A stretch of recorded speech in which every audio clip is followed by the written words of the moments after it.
Hey everybody, Prepper Nurse One here. It is still Thursday, January 21st, 2021. So I'm doing a second video from the balcony today. This is a good spot because you can see everything. It's still very peaceful. Look at all the beach chickens down there, better known as seagulls or rats with wings. So anyway,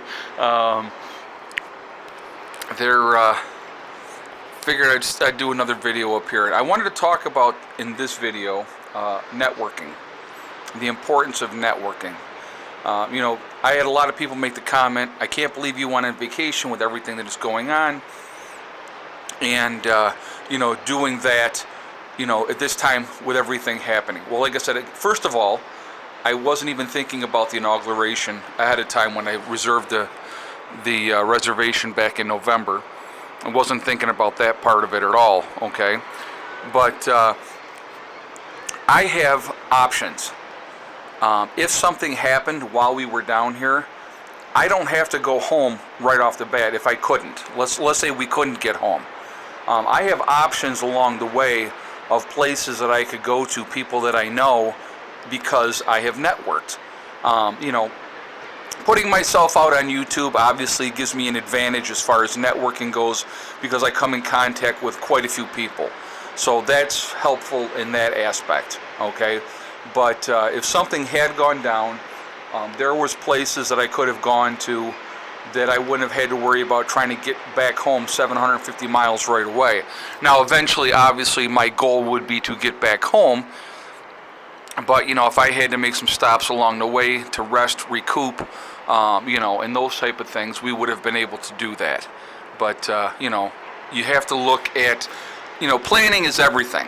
Even like I said, with going on vacation or doing any kind of traveling for business or anything like that, your lives still have to go on. You can't, again, and I said it before, you cannot live your life in fear. But I really do think it is very important to network, to get to know people, to talk with people, have people that you can rely on and they can also rely on you. There's one of those, okay, so helicopter going by, right? Helicopter rides, $20. I'm like, yeah, no thanks. Not interested. I had an opportunity when I was in the military to go on a helicopter ride down at Bragg. And I knew what those pilots were doing to guys. They were getting, guys up in those helicopters and they were just screwing with them big time. And I was like, no way I am going to do that at all. I'm not getting up there and then having them go sideways or any of that kind of stuff. I wasn't going to, no, it wasn't for me.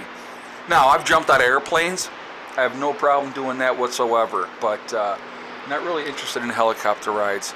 We should ask Kobe what he thinks of helicopter rides. Oh, wait a minute, we can't. Kobe Bryant. It's a bad joke, and I apologize for saying it. If it's too soon, just let me know. But anyway, getting in contact and networking with people is essential with what we do, with prepping, with living off grid, having contacts and having people that you can have associations with and be able to trust, especially in any type of a situation. You just, it is very, very important, and I just really wanted to touch on that today and talk about that.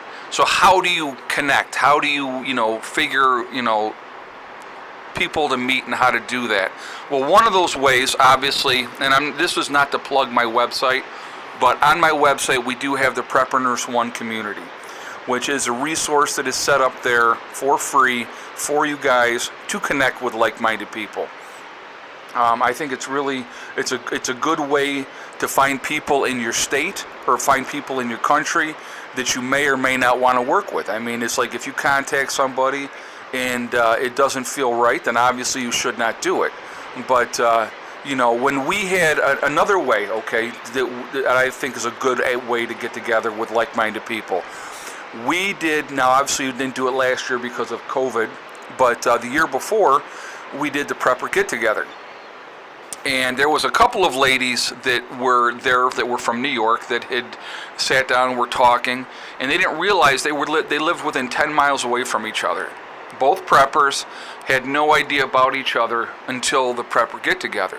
So getting together for different events and stuff where like-minded people are going to be at is another really, really good way to connect with like-minded people. Now, there's a lot of different events that are done out there, and people, get together. I think it's a fantastic way to connect with like-minded people. And, so there's a lot of different options out there.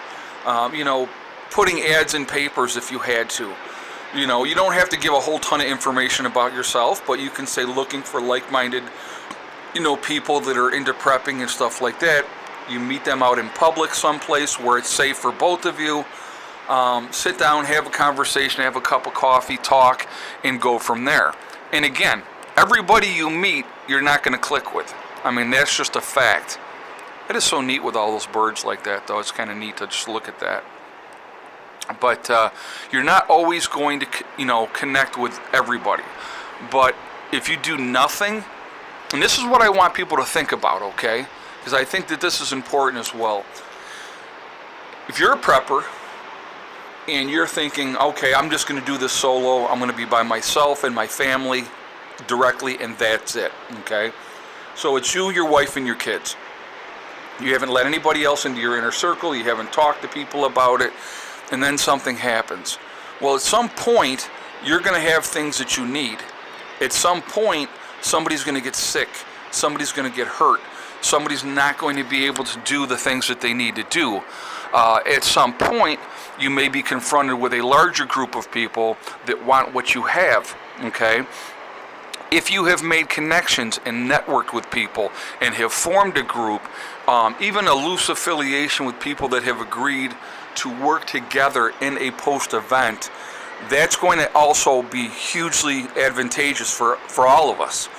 And, because there's going to be things that you forgot to prep that maybe somebody else didn't, and maybe they have extra of something that you need, and maybe you have extra of something that they need.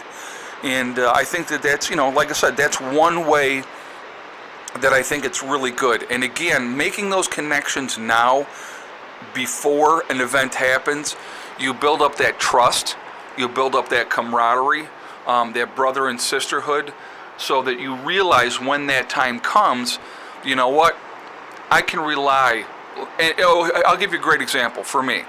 I know I can rely on Patty and John, okay? They prep.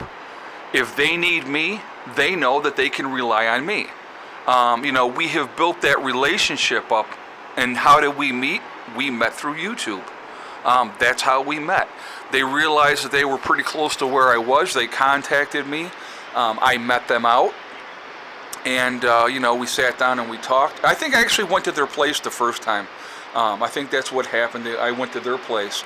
And, they had showed me their preps and stuff like that and wanted my thoughts and stuff. And then I had gotten together with one of their prepper groups that they go to. And that's great. But again, the one thing that I found with their prepper groups, people would get together and they would talk, and that's great. But they're not making a solid plan.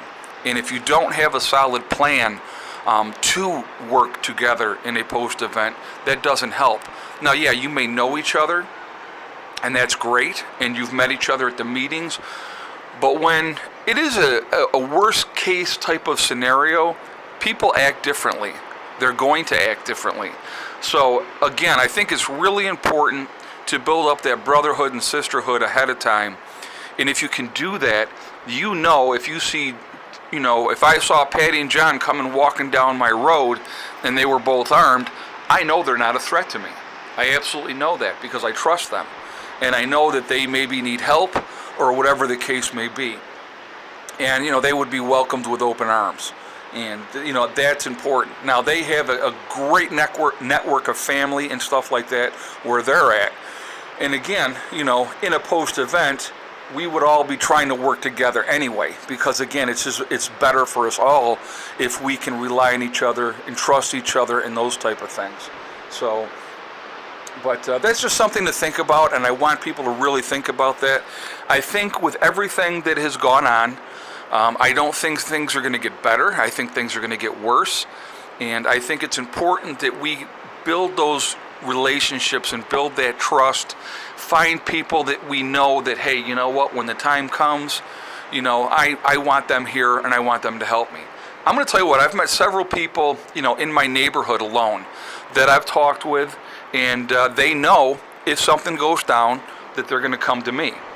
And the reason is because, I have, established, my compound and, and put in the infrastructure and stuff like that.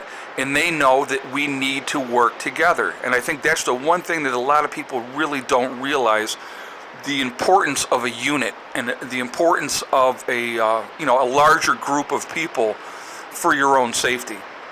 Because I'm going to tell you right now, the bad folks out there that want to do harm, they are going to band together and they are going to work together. And they're going to be banding together and working together to take from people like us that have worked hard and prepped ahead of time and have been planning and doing the things that we needed to do beforehand. So the game plan is not to let them take that stuff. That's not, you definitely don't want to see that happening. Well, anyway, I definitely want to hear you guys' feedback on this topic.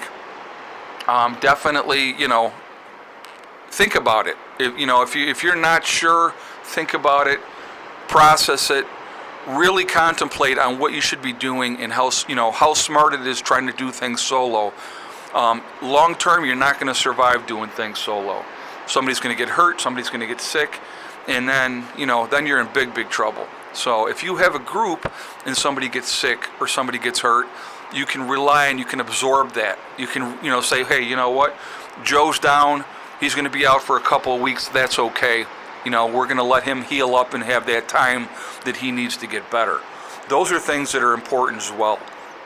So anyway, I just wanted to have, more food for thought. I definitely want to hear your comments on this. Please like, comment, and share.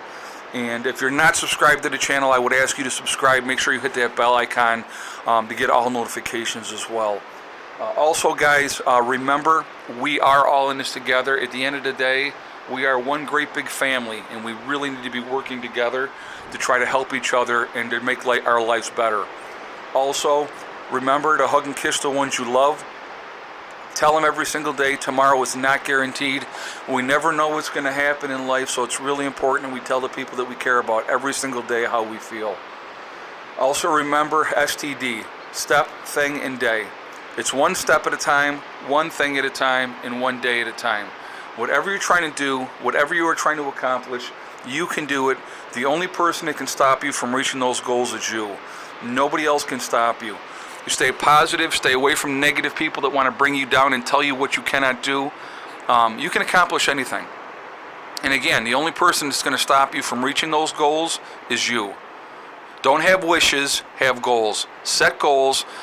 People should have been setting goals here this month. What am I going to accomplish? What am I going to do this year? You definitely need to be doing that, okay? So anyway, guys, I am going to jump off of here. I hope everybody has a great day, great night, and I will talk to you all again soon.